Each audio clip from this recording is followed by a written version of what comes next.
L'association s'appelle Jardin Solibio, c'est une association d'insertion par l'activité économique, c'est-à-dire qu'elle a un agrément particulier. Nous sommes reconnus comme une structure pouvant permettre d'accompagner des personnes sur une période de 2 ans pour améliorer leur situation personnelle et les conduire le plus proche possible de l'emploi.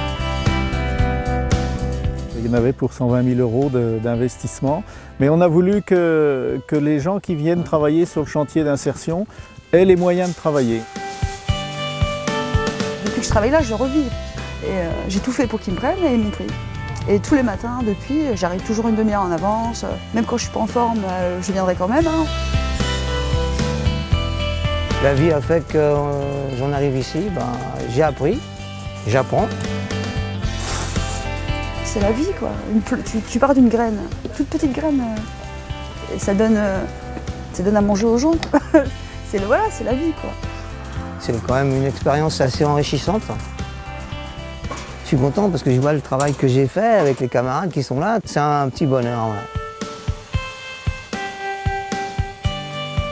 Pour arriver sur un chantier d'insertion, sur un jardin, il n'y a pas de parcours de victime. C'est vraiment un accident de la vie. C'est quelque chose qui peut arriver à tout le monde.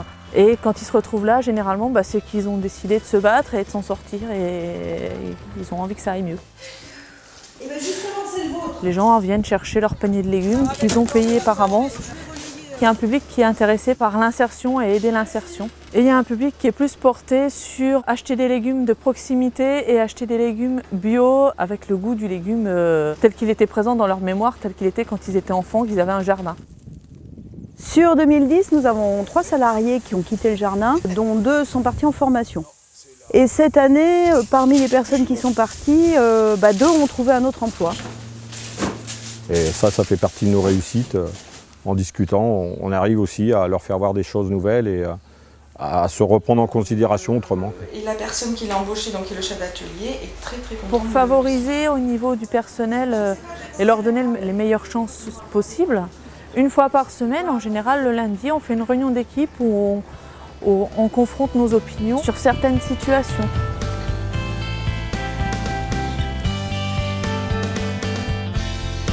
L'hiver, ils ont été très forts. Beaucoup étaient présents, très peu ont fait l'impasse par rapport aux conditions climatiques.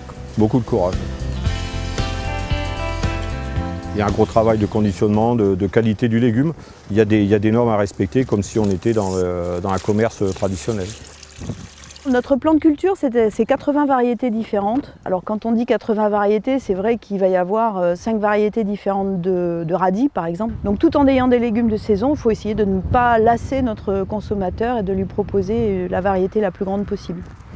La feuille de chou, c'est notre petite feuille hebdomadaire dans laquelle nous mettons la composition du panier de la semaine. Il y a une recette pour utiliser les légumes du panier, et puis des nouvelles du jardin et la composition du panier de la semaine d'après. Ce qui motive dans l'association, c'est vraiment la réinsertion. On a même des personnes qui prennent les paniers pour faire fonctionner la réinsertion et que des gens reprennent goût au travail et avancent de nouveau. Le bio, c'est l'environnement durable et préserver l'environnement durable, qui quelque part va bien avec la notion de réinsertion, puisqu'on pense à l'avenir et donc pour les générations futures avoir quelque chose de bien au niveau des sols, quoi. Je resterai avec un bon souvenir du jardin par rapport à son évolution, parce que j'ai connu à la première base avec rien, et je le vois aujourd'hui avec une serre, avec des gens qui y travaillent. Lorsque quelqu'un nous appelle, nous essayons de lui vendre plus que du légume, c'est-à-dire de lui faire partager notre souci et notre préoccupation d'accompagnement social des personnes qui travaillent ici.